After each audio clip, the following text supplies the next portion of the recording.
Yeah, kid. Welcome, everybody, back to another episode of the Handsome Homebuyer Podcast. I am Charles, your host, a.k.a. the Handsome Homebuyer, a.k.a. Captain Permit, a.k.a. El Judío Maravilloso. Do you know what that means? No. They don't speak Spanish. Un poquito. In English, it means the marvelous Jew. And you know who else is marvelous? You know him. You've seen him. You've seen him fly, leap across buildings, save people from the building department. Captain Permit. 516-513-8838. If you need plans, if you need permits, if you have ever been in real estate or thinking about coming into real estate, ever bought a house or thinking about buying a house, if you don't need us now, you're going to need us later, I promise. 516-513-8838. If you have a house that smells like cat pee, has been dated from the 1960s, has 6 inches of mold on the wall, human waste floating past the basement steps, all true, all verified, who knows what we're going to see today. I want to buy it. I'm low maintenance.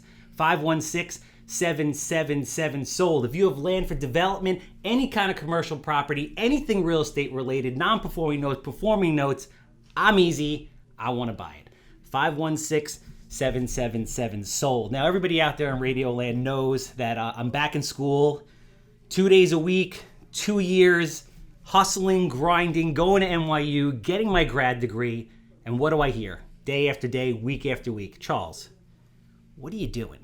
Why are you going back to school? You buy 100 houses a year. You don't need to go back to school. Why are you doing this? Well, the gentleman I have here today is real estate royalty, in my opinion, financial greatness, and is going to answer all those questions. Once you hear what this gentleman has to say, you're going to understand why I'm out till midnight in the heat, in the summer, because I get to sit in the presence of greatness and learn from the best of the best in, I dare say, the world, New York City. James Selinger. How do you like that? Thank you, Charles. I'm very impressed. Under promise, over deliver. No, it's always good to find students and continue relationship, because I think what you're learning at NYU is really what people are doing every single day in the industry. Who and what and how. And you've taken the lessons. So, Charles, in fact, heard some of my lessons and wasn't falling asleep and paid attention. No. And, I mean, I've been there I'm almost done. I have next semester and then my capstone the following semester. And it's changed my life. So we're doing a bunch of development stuff right now in the works. You're actually helping me, which is amazing, and I appreciate it so much. And you inspired me, based on a lot of the lessons, as you already know, to do some of the things I'm doing now. So without that education, I don't know, what would have happened. But now that I get you here, I get to really kind of dig in and ask you the questions I always wanted to ask you, and learn a little bit more about your background. I think people are going to get a ton of value out of it, because where you come from and what you've done and where you operate is on a completely different level than most people are used to. So I guess a little bit of background. Well, actually, here's the first question I have for you. And I always wanted to ask every teacher at NYU, and you're the first I'm going to get to ask. Why do you teach? I teach because it's my chance to give back. Yeah. I've been blessed with a great career. I love real estate. I'm passionate about real estate, as you know, and as we'll speak, and my colleague Steve with me today. I'm committed to green. So it gives me a chance to impart some of that wisdom and my passion to others. I have 2 teenage daughters. I want the world to be better for them. I want the industry to be better. So I've never been a teacher before. I started at NYU, but it's been lots of fun. So a little bit of background on you. Were you born in Connecticut? I know you're in Connecticut now. I'm a Bostonian by birth. Oh, yeah? Great city. My sister went to BU. Loved it. I should have went there. It was school was 75% girls. It was Boston's like a mini New York, but so much cleaner. You got the North End with all the Italian food. Yep. So I grew up in suburbia Boston. Okay. And then I lived overseas. Was the city planner in northern Israel, and realized what drove real estate deals was finance, and not necessarily the prettiest plans or the greatest designs or any of that stuff. This was just after college. Just after college. Pre-MBA. Pre-MBA. Because I read a lot of case studies now. I'm taking entrepreneurship and innovation. and all these case studies are like about these very successful people, and it's all like Cornell MBA, Harvard MBA. You're that guy in the case study. I was on the 5-year plan, so I can say I'm absolutely not that person on the case study. I wanted to work in what I had studied as an undergrad. Okay. So I went to Northern Israel. I was the first city planner ever for this town of 40,000 people. Wow. In the Northern Galilee. And what I recognized was that I needed to develop the financial skills. And so therefore, part of the reason why I'm glad you're in the NYU program is because I think those practical skills are really important, especially to be able to talk to institutional investors as you move up the food chain. Yeah. Investors, partners, deals are more complicated. Capital stack requirements are more complicated. So you need the skill set and you need the talent, which goes to your innate talent in being able to bird dog deals, to smell, to talk to people, to network and do, what you do best. I just love it. It's a lot of fun. For me, I guess a lot of people are out there and they're like, I don't want to go back to school. I've been out of school. It's hard for them. For me, going back now or going back a little bit later in life, I think is so much more valuable, in my opinion, because when I'm in your class and you're teaching about land leases or assisted living or whatever it might be, I get it. Like, I can relate it to something that I dealt with yesterday or a year before, and then I can go and implement it literally the next day. So, I think there's a lot of people out there that are like, they're hesitant to go back to school. They feel like, I've actually had some teachers in the program say to me, like, why are you here? You've already achieved a certain level, but the things that you offer and the things that you guys teach, it's just like, it takes you to another stratosphere. That's part of the reason why I teach. So, Boston, where'd you go to college? So, undergrad from UMass Amherst. Okay. Then I went to Israel. Party school. Yes. You don't strike me as a big partier, but I don't know. That might have been a different life. We won't talk about that. All right. That's my shadow life. What can I say? If you remember the 60s, you weren't there. All right. Makes sense. So then I went to Northern Israel. Okay. And then I got my master's in business from Cornell. This is after. So you took the job you were out there for? I lived in Israel for 2+ years. Okay. Then I went to my MBA, but I always knew I wanted real estate. Okay. So I crafted my own real estate curriculum as part of my master's in business through Cornell. Okay. So now Cornell has a real estate program, but in those days they didn't. Let me stop you for a second, just so people understand, because there's people of all walks of life and skill levels that listen to this. A city planner, especially in a place where you were the first city planner, is like you're downplaying it, but it's a lot of responsibility. Explain to people exactly what a city planner does and what was involved in what you did there. So I lived in a town called Kiryat Shmona, which in Hebrew means City of Eight. And it was developed in the sort of at the time of the founding of Israel to establish a population base in the Northern Galilee. Okay. It's in the New York Times. Forever they've shown this little dot in the Northeast that's been heavily bombed by in those days, the PLO for 20+ years. So I lived in that dot. And so it was on the border of Lebanon, okay, and Syria, right across from the Golan Heights. And what brought you to this, to this experience in this place and made you think, I guess it's like life is a bad experience. When I was 19, I got an offer to work as a cocktail waiter in a male strip club, like a Chippendales joint where like guys danced and girls came. And I'm like, when am I going to get the opportunity? So I did it. And it wasn't all that great, but it was a unique opportunity. I guess this is something similar. Your shadow life too. So they established this as one of the national objectives for national security. Okay. Have a major population base in the north. And the population was estimated to be 10, 20, 30, 40,000. When I lived there, it was 40. Over the decades, it's ranged from 40 back to 10 and back to 40, depending on security issues. Okay. And they wanted to establish how will we grow to 100,000 if, as and when we ever get there? So, because in those days it was more of a socialist government, they could establish a national priority and build out the infrastructure for 40 to 60 to 80,000 people, even if those people weren't there. So they built neighborhoods of high-rise housing that were empty, expecting that they would settle. You never know. It's amazing what comes out on the podcast. They would settle immigrants there or whatever. Well, so let me ask you, you're 22, I assume, at this point, right? When you went there? Mid-20s, yeah. Respectfully, did you have the experience at all to do something like this?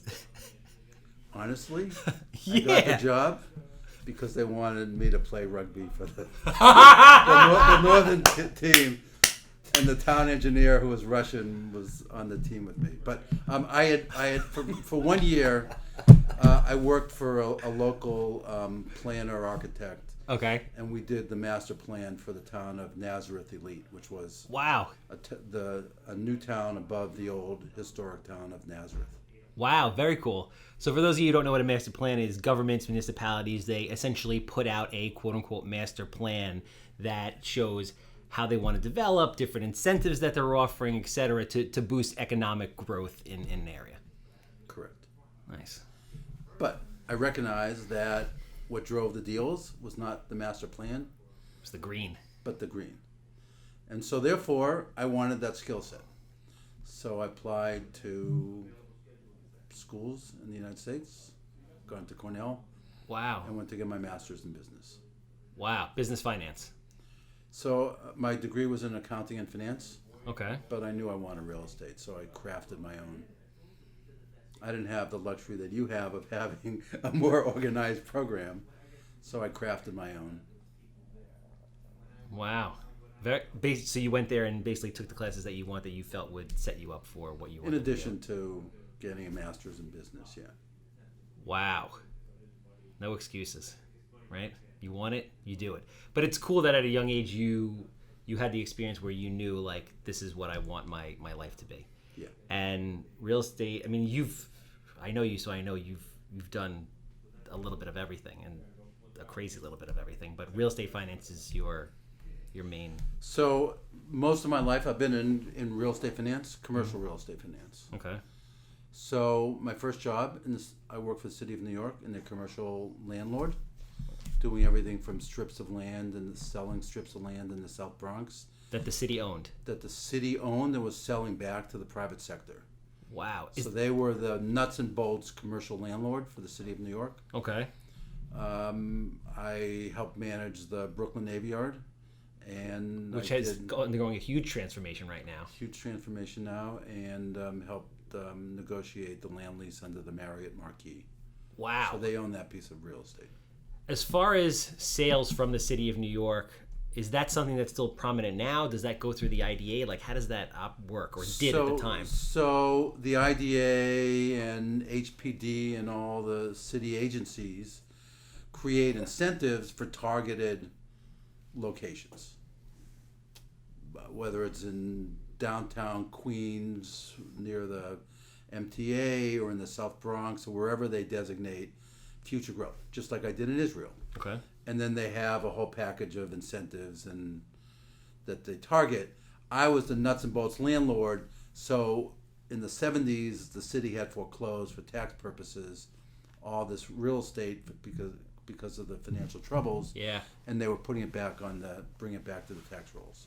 Wow, yeah, because I mean, people, I'm 39, so I sort of remember, not really, but younger millennial people, they definitely don't know, like, New York in the 70s and 80s was bad. It was not the same. Manhattan was different. Times Square was not the same. It was a totally different ballgame. It was a mass exit into suburbia, so the city ended up taking back a lot of properties. Yeah, so our job was to get it back on the tax rolls. Wow. So to answer your question, they still sell stuff, but the market's been so strong and the city's been so strong. Most of the opportunities for the city are through, RFP process. Yeah. However, under de Blasio, he's trying to encourage more development of affordable housing. Mm-hmm. So there are set-asides for minority and women-owned business, for small scale developers to get involved in vacant sites or redevelopment of, say, a parking lot next to a housing project.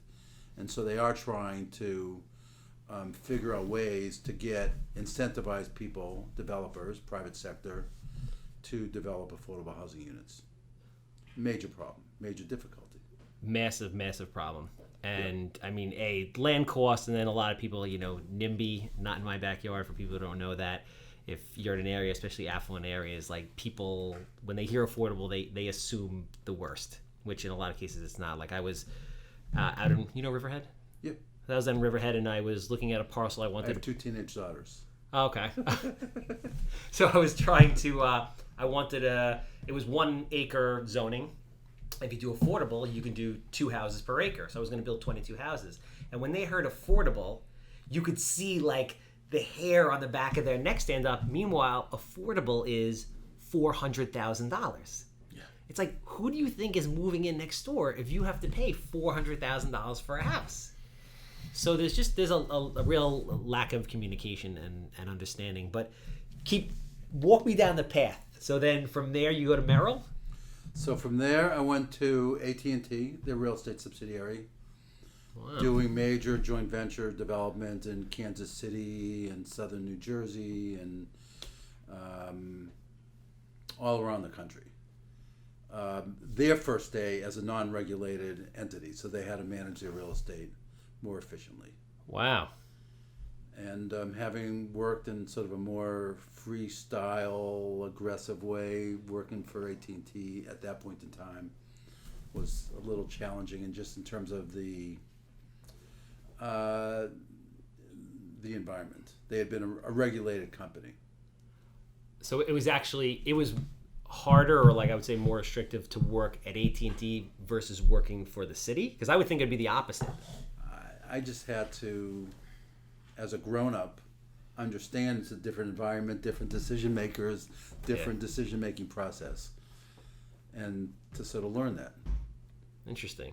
And I wanted to sort of do it now and get it done, and things didn't move that quickly. Yeah, I'm used to residential, so in residential it's like I'll have a buddy call me today and be like, this house is ready to go, can you close in 2 days? I'm like, yeah, let's go. Now with commercial, like the deal that we're working on together in Oceanside, it took me 9 months to get a contract, and I'm like sitting here like trying to figure out like what's wrong. I have another deal that the contract's been out for 9 weeks, and now I'm starting to get into it, but I'm thinking to myself, I'm like, am I supposed to conform and this is what it is, or am I here to put pressure and change the game and get it to move? Like, why does this happen? Well, in Oceanside, because you've talked to an organization that had discussed with the seller or the landowner that same piece of property, is you need a bunch of skill sets. Yeah. And it's not just the financial background or the understanding of real estate. It's the understanding of people and process and how things to get stuff done. So the fact that you close deals, on a single family house in 3 days brings an attitude to sort of something that may not move that quickly, but may get it done, quicker than it would have for somebody else. Interesting. And again, I have to again give you credit for this, because you gave me like, as far as now the process moving forward, you gave me like 75% of this, and now the other 25%, Seth Pinsky came to a class this semester for my P3, and he spoke about the process of rezoning and working with the people in the community to give them something that makes sense for both the community and is economically feasible. So if I hadn't have met you and I haven't heard him, my approach is now so much different, as opposed to like now I'm going in there with a number of different ideas and concepts that are economically viable, in my opinion, and I'm essentially going to let the people decide to a certain extent of what they would like in their community, and really talk to them first and say, what is it that you want, what is it you need, what do you hate, and listen to them, versus most developers that I meet and speak to, and that's not that many of them, they kind of come in with their agenda and they try to like shoehorn it down people's throats. And that was like one of the most important things I learned from you was that's not the angle that you want to take. Well, when I worked for Merrill, I lived in Tenafly, New Jersey, Bergen County, New Jersey, and I was on the planning board. And at some point in time, I was the chairman of the planning board. And Steve does a lot of stuff in Greenwich, Connecticut, so he can sort of talk about the same kind of things. But, people who would come in and try to jam something down versus somebody who was sensitive to community needs and understanding that you've got to create opportunities that work for everybody. Because ultimately, if you have a long investment horizon, as opposed to just looking for a quick buck, then these things do take time. And you do have to listen and work with them, as well as, frankly, which I think is a lesson you already know, you need a good team. Yeah. And it's that good team helps a lot to get stuff done. And what I want people to understand and know is that you don't need to know everything. You don't. So if you come up and you're pitching an idea or you're trying to raise money for something, people don't necessarily mind if you're not the expert in every space, but they want to say, who's the team? Who's behind you? What are the issues? When do I start to lose money? And how are all of you going to get this across the finish line? You can't be everything all the time. Yep. So maybe you're the teacher, not the student. I don't know. I got a lot of energy. I'm not sure where this is going to bring me. Ultimately, I want to have a big fund of some kind, but I have a short attention span, a lot of energy, and I come up with crazy ideas all the time. So I'm thinking private equity, but who knows? Like, the most important thing to me is that I keep moving. If you're stagnant, nothing happens. If you're constantly moving and you have a plan, the plan can change. You open one door, you're like, you know what, I was going to go through this door, but this one looks good. The important thing is the ride is awesome. I'm loving the ride. So, to collapse my background goes to follow up on your comment about the ride. Anybody in real estate has gone through up markets and down markets and distressed markets and markets that don't move anything. And so you have to be adaptable. And so whether it's buying distressed or originating new product during boom times or finding opportunities out of bankruptcy, that's sort of the way my career is. I work for major developers, major funds. During downturns, I help doing restructuring and foreclosures. But I've always been committed to real estate finance. And so these have given me the skill set to not only to understand, if you were paying attention in that class, risk and reward. Risk and reward, yes. Risk and reward. And so I think that's a really important issue to understand, because that's how you get stuff done. Can we, if you don't mind, can we talk about, because I think this is the awesomest thing ever, about, I mean, it's sad in a way, but it's awesome that you've done this, because it's a crazy experience that you've basically worked for the FDIC dissolving banks that were in trouble. Is that accurate or no? Correct. So I would be there on the Friday night, 1 hour after the senior people from the FDIC just fired the chairman and the president of the bank. And basically the next day it opens with a new bank name on the wall. And then I would manage the distressed assets. The assets that were because of fraud, because of defalcation, because of mismanagement, market changes, were in deep trouble, and I would work through those troubles. So I did that in Atlanta, in Detroit during the worst of the downturn, in Tallahassee, and then in San Juan, Puerto Rico. I helped close 3 of the biggest banks, and then went back to Puerto Rico. So I've done a lot of bankruptcy and foreclosure in my life. And it's sad. When I was in Detroit, we closed the bank. It was like right when people didn't know if the big 3 were going to survive. Right, 2 of them had gone into bankruptcy and were taken over by the government.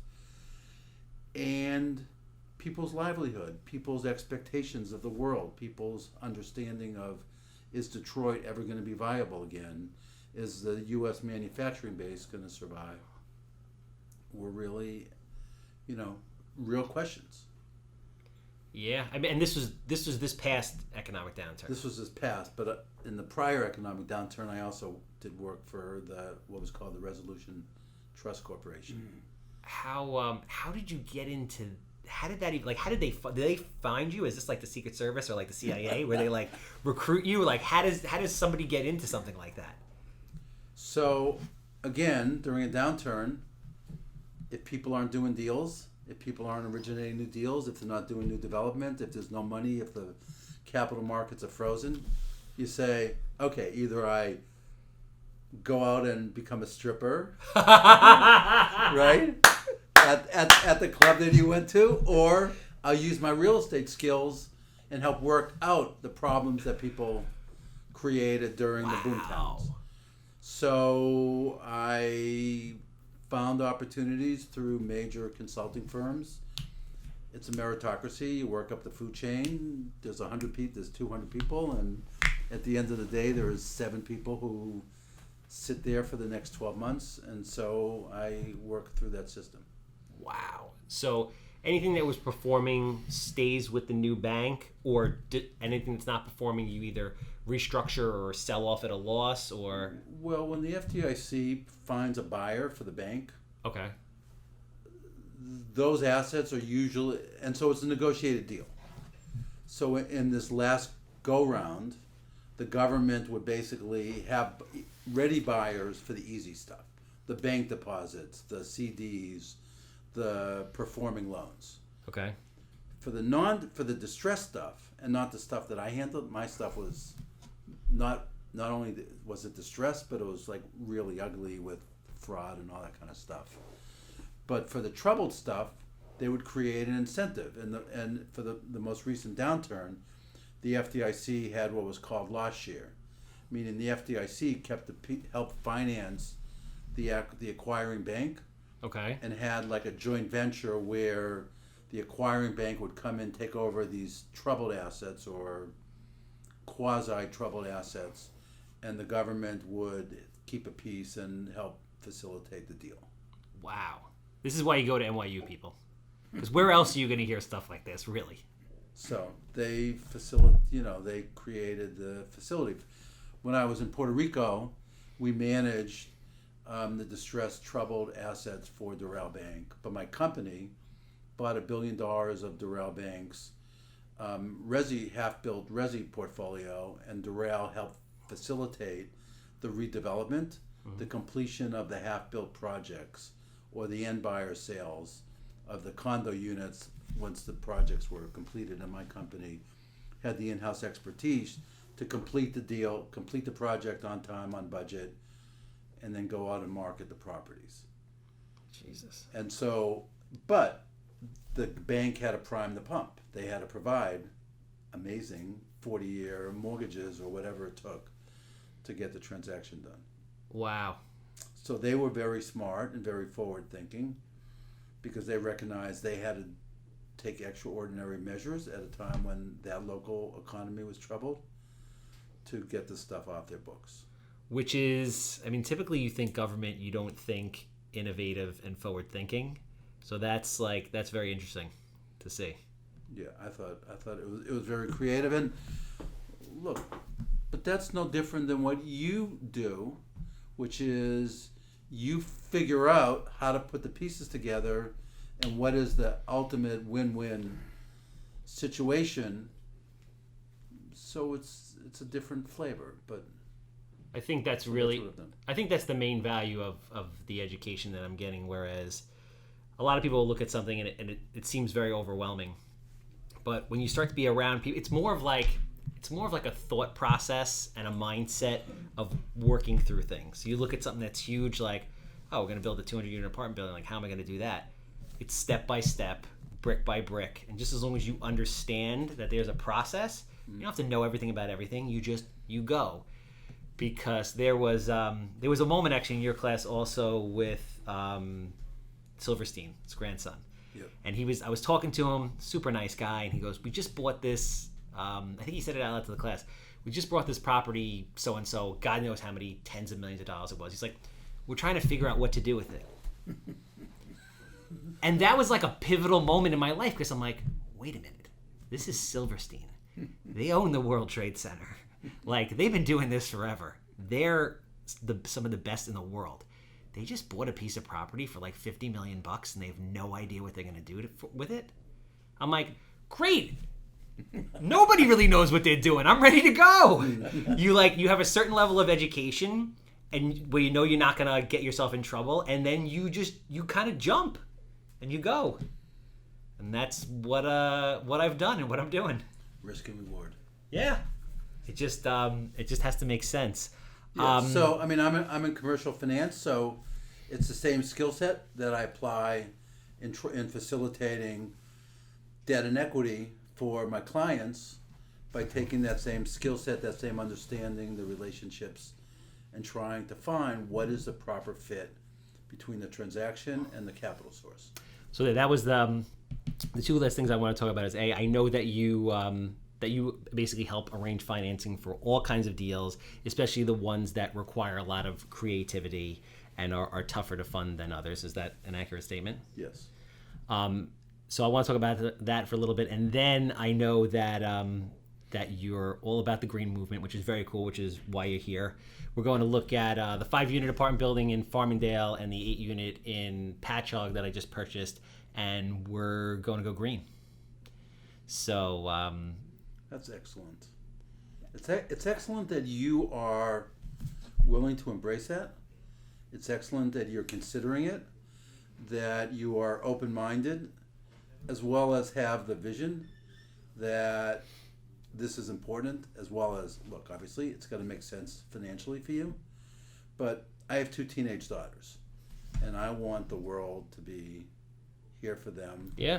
And beautiful for them, and sustainable in the same way that I grew up. So I'm here with my colleague Steve Hall, and he's been committed to green, so we can, when we get to that, we can talk about that. So I guess let's talk about that now that we're on it. What was the driving force there? And I think there's a lot of options for people, and Steve, you could speak to this also if you'd like. If not, I won't be offended. I'm not very sensitive. People don't realize, we actually just learned in the class now, Groom Development. Groom Energy Solutions. You ever heard of them? No. It was a company that comes in it was a case study from like 10 years ago where they retrofit primarily like cold storage and very large retail, and they go and they do an energy use analysis, and they like have LED lighting, and they change HVAC systems or whatever it is. And there's a lot of incentives and things that people don't know about that the government offers. How did you get into this? And then just talk a little bit about it in general. So I've always been committed to green, and my twin brother would laugh that we would go camping in Maine, and I would, after having done Outward Bound, I would sort of talk about using shampoo not directly in the water, but outside so that it would filter through the dirt. And they made lots of fun about me. But look, I've been blessed traveling around the world and seeing beautiful places, and I want that world to be. I got to stop you for a second. My kids and my kids' kids. Because I didn't know this. And I know you have daughters that'll listen to this, so we're going to keep it G-rated.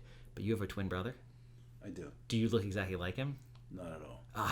I was going to ask you. I was like, did you ever pull the switcheroo? Like, you go out with a girl and then he goes out with the next night and nobody knows? Don't ask them. So back to green. Spoken by somebody who was a stripper. I was a cocktail waiter. Oh, a cocktail and my waiter. poor little Jewish Sicilian mother was stressed out of her mind every time I went to work on Friday night. But that's another story. Back to green. So again, talk about that a little bit about what are the things that are available that people don't even know about, or how does it work? Money. Green is more than the environment, and it really doesn't make sense these days to most people unless there is a financial return. Yeah. I'm working for a developer now, a major developer out of Greenwich, and we did an event in Greenwich. Did you come to that? No, you missed that. We had Tony Malkin, who did the Empire State Building and did the renovation of that. come and lecture as to how and why he did that. Nothing he did in that renovation could exceed a 7-year payback on the investment. Okay. He manufactured his own windows on site. He wanted to green up the exterior of the building. The developer came to that event, heard about me, called me up. To make this real short, he had a building. He said, "We have no in-house expertise about this sort of thing. What should we do?" I said, "Do you have a new building about to start?" "Yeah, we do." So I said, "Let me take a look at it." I looked at the plans and specs, and I said, "I think we can put this into a incentive program." The end result is that they're going to put about $400,000 in their pocket that they would have totally missed had they not hired me to come in and do that for them. Wow. Yeah. On top of doing a great thing. On top of doing a great thing. On top of making and it's going to be, we're going to put solar into it, and it's going to be a net zero building, 130,000 square feet. And it basically makes their building worth more money and more marketable. Absolutely. Well, I think the issue of marketability is very relevant, especially with millennials, because they recognize that, especially in like office and multi, the quality of energy and heat and sort of living, like Steve was talking about this building where they're using radiant heat, and cooling. It's better quality. Out of the floor? Cooling out of the floor? Ceiling. So you have healthier employees, higher productivity, or if it's living space, it's just better quality. Now, to date, there's been a cost premium to build passive house standards or, platinum LEED or gold LEED or whatever. But those costs have narrowed down to like 5%. So therefore, if you're a long-term investor, or you're thinking about how you can market the building after you finish, so that's why I was applauding you for the 5-unit and the 8-unit, that your vision, your willingness to sort of consider and explore that, because it's better quality for your tenants, it's a better payback, and ultimately it benefits the society. And I don't mean that in a woo-woo way, but I mean that collectively, I believe the greatest money-making opportunity of a lifetime is from the conversion from a fossil fuel-based economy to a non-fossil based fuel economy. Elaborate on that. Well, we're going through it right now, which is how we deal with the issue of climate change. Yeah. Ultimately, at the back end of it, if we're successful, and I believe and I hope we're successful, the world is going to be different. And it's not going to be based on extraction of, and I'm not making a political statement, but it's not going to be based on extraction of oil and gas and non-renewable resources, but of something that will be forever sustainable and renewable. And so therefore, the society is going to be cleaner. There's going to be less pollution. There's going to be less things that are going into the environment that are harmful to people. The quality of life in a building is going to be better. And so I think ultimately, and it's going to be a very difficult transition. Yeah. But if you can figure out how to be part of that, you can make a lot of money. With every great change comes great opportunity. It's that simple. Like I talk to people all the time, and they're just like, I'm like, the world is moving at such a fast speed right now that I make the analogy, I'm like, it's like tectonic plates shifting. Like there's so many holes and gaps in different industries. There's so much opportunity to make money everywhere that if you don't see it, if you don't see ways to make money in 2019, like you're not looking. You're not. But it may not look like what it looked like 5 and 10 and 20 years ago. It may be different. It may be disruptors. Yeah. Disrupting industry, disruptive technologies. I mean, the way people communicate is different. Social media, what we're doing here right now, like it's just very, very different. Mm-hmm. To close out, I would love to touch a little bit on what you do now in regards to financing all different types of deals. So I know you work with assisted living, you work with, small apartment buildings like myself, large, like deals of, you've seen it all, done it all.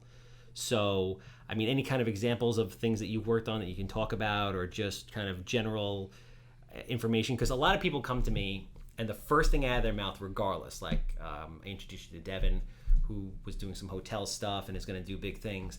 Everybody thinks that money is the hardest part of the real estate business. They're like, I could do this, I can't get the money. So there's all kinds of money. You're like, that was a lot. Where do I go with this? No. I think it goes back to risk and reward. Yeah. Money, capital, whether it's debt or equity, is properly priced for whatever the risk attributes is.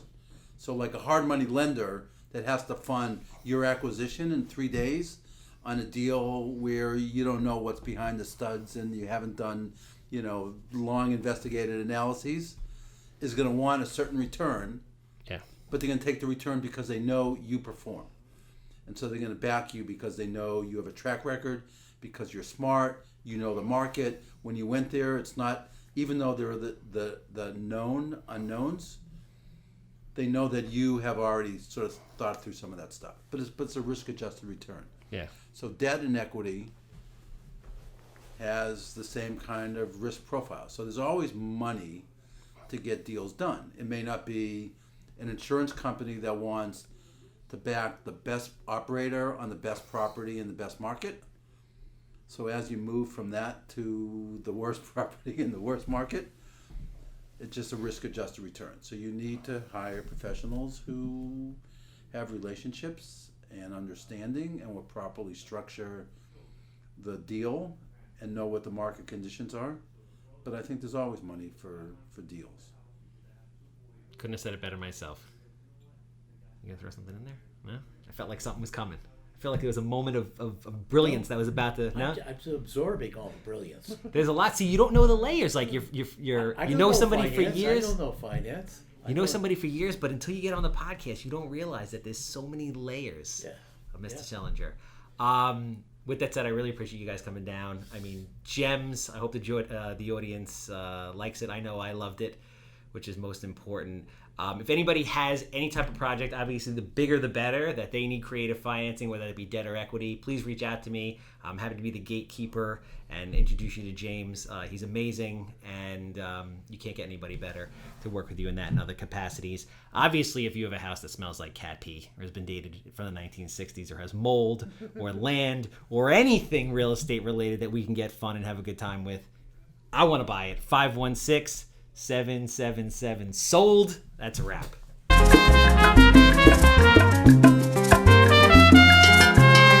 Orgulloso estoy de mi herencia judía. Benjamín Lev Ben Shlomo. Cuando me llaman a la torre, así me llamo yo.